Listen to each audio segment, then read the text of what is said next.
Actually, love team po talaga yung bentahan namin ni Kyle. Charot lang. Charot. Sa kanila talaga. I think kailangan nyo na lang pong abangan. Kasi, it's more complicated than that. Thank you so much. Yeah. Tulad po na sinabi niya, marami pong abangan. But more than that, sabi niya po kasi kanina, mag-usap kami kasi we realized yung first scene po namin na hindi ko po alam kung napakita na. Pero may eksena po kami na medyo seryoso na. As in, nag-uusap kami tungkol sa nangyari, blah, blah, blah. We realized it's our first time for us to have that kind of connection through our characters after how many years of working together. Like, first scene namin na hindi kami nagpapakilig. Gets mo? Like, talagang yung eksena lang yung pinag-uusapan namin. Yun po. Can continue. Yung intention kasi. Tapos po. Sobrang saya ko po nakasama ko si Kyle kasi trabaho ko ulit yung best friend ko. And hindi lang yun, like, nag-reconnect na din ulit yung friendship namin. And, masaya ako ngayon kasi nakita ko na kung gaano din nag-improve si Kyle. So, sobrang na-excite ako na makita kung ano yung mga nagbago na sa kanya. And lagi kasi sinabi ni Kyle, bago kami nag-taping, I'm so excited to work with you kasi now, I really can say na, I can act. Ganyan sabi niya. No, deserve naman yan, Kyle, kasi you can act. Come on. Be proud of yourself. I'm so proud of Kyle din po kasi sa mga na-achieve niya. Pero like, bago yon napag-usapan din namin kasi nga parang gusto po namin ma-establish na yung sarili namin as a solo artist. So parang napag-usapan namin of course there's Kyle Drea. Sobra kami nagpapasalamat doon. Pero if ever magkaroon po kami ng konting love here, love interest po for the story talaga. Pero wala kami dito para maging love team. Kylos kasi talaga yung love team. Kyle, reaction. Yun. Tuloy po na sinabi. Actually, going back, thank you. Dami mo sinabi ito sa... Thank you. Then, lagi ko po naman sinasabi sa kanya, napakagaling ng artista. Actually, lahat naman po ng tao dito. But, lagi ko sinasabi sa kanya na hanga ako sa kanya, sa galing niya. Di lang sa pagiging artista, pero sa buhay niya, paano nagdala sa sarili niya. And I'm so happy to be working with her on this project. Nang may connection na talaga yung mga characters namin. Tulad ng sinabi niya, kung ano nakikita niyo po sa social media, kung paano po kami, yun, kami po yun. That's just how we are as friends. Di kami nagbibenta, like we're not trying to throw ourselves as a love team, but we want you guys to enjoy the show in however way you guys see it. So yeah. Thank you. Yung last question ko for Cyril sa kay Sichan, yung dalawang child actors before. Ngayon talagang level up na yung kanilang mga eksena at character. So tanong ko lang, parang dito nakita namin na talagang parang love team kayo. Lagi kayo magkasama, lagi magkaakbay, di ba? Nakita din sa first.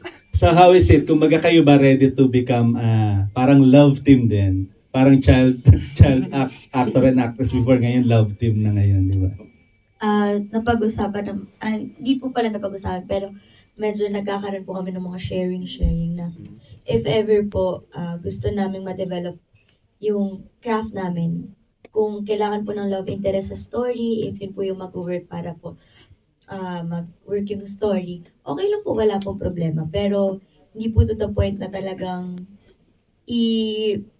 ipo-promote or i-bebenta po talaga namin as love team off screen or off cam or off the show na parang mag-guestings kami as together. Parang hindi po kami magiging dependent sa isa't isa. Pero okay, wala po kami problema kung yung story po may love interest po kami sa isa't isa. Wala po problema.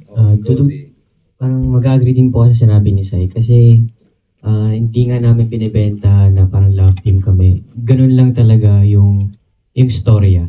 Ganun talaga si Tim and si Roxy na magjowa sila dun sa story. Pero hindi ibig sabihin nun may parang walang Sai dyan, ganun. Yun din po siguro. follow-up question sa dalawa. Parang kanina kasi nung na-interview si Blight kanina, intimidate to sila sa inyo. Na-intimidate to kay Cyril sa kay... Hindi ko lang ina-upload. Kay si Jan. Dahil paborito niya daw kayo nung bata pa kayo. Kayo ni-idolo niya. Ano lang reaction niyo Namin nun? ni Cyril, ni Blight, Ni Blight, growing up, you guys served as an inspiration sa kanya. And up to now, she has maintained that admiration sa inyo. Ano kasi yung tanong kasi, what are you looking forward to na maka-eksena sa trabaho or kung sino ka natatakot or na-intimidate? Hindi mo kailangan mag-explain, okay lang. Naintindihan ka na. Napapanood din naman nila yun. Okay, reaction Z, Jan. Siyempre, salamat. Kasi, salamat naman dun.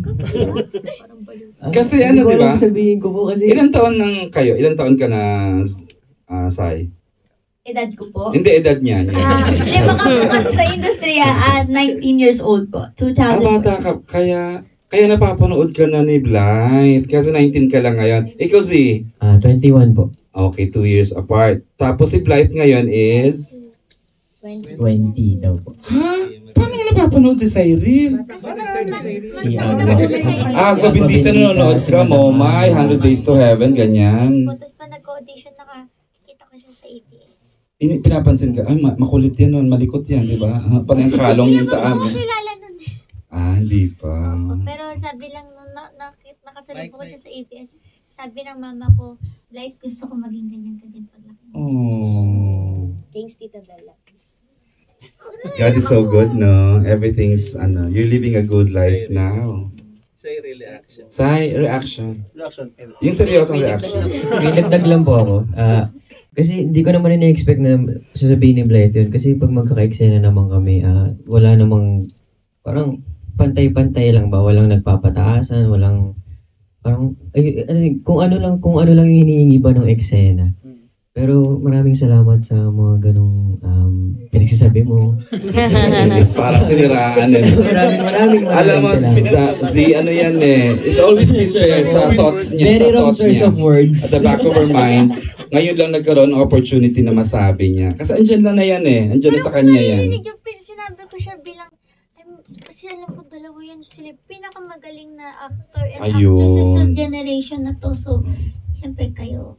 And gusto ko din at hindi ko nasabi, as in sabi ko din kay Kyle na dapat galingan natin parati, di tayo pwede pa petiks kasi sa story na to, bawat character po magkakaroon ng storya, mabibigyan ng time to shine. Tapos sabi ko, kapag dumating na yung story ni Roxy tsaka ni Tim, kakainin tayo lahat niyan. Ayun, those were the words. Alam ko yung dalawang yan, sobrang galing yan, promise. Nanglalamon. Kita niyo naman sa Daddy Linen, di ba? True. Laging trending si Cyril Ann Manabat at lagi akong proud sa kanya. Cyril Antal kompleto. Ganyan po yan, medyo hindi ko alam kung Ay, no. atraso ba ako. Sana tapusin natin tong isyong to kasi hindi tayo gagalaw. Moving forward, charot. Oo, ayan. Okay na tayo ha? Okay na. Hindi ko. Sagot na. Kasi Madaldal lang po, pero hindi ko po. Taratit. Ano po, lagi naman pong vocal si Blight about doon. Parang kahit hindi po sa interview or sa harap ng press, lagi niya po kaming pinupuring ganun. Pero lagi rin naman po namin pinaparamdam sa kanya na wala po siyang intimidation na kailangan ma-feel. Kasi andito po kami as co-actors, as her friends.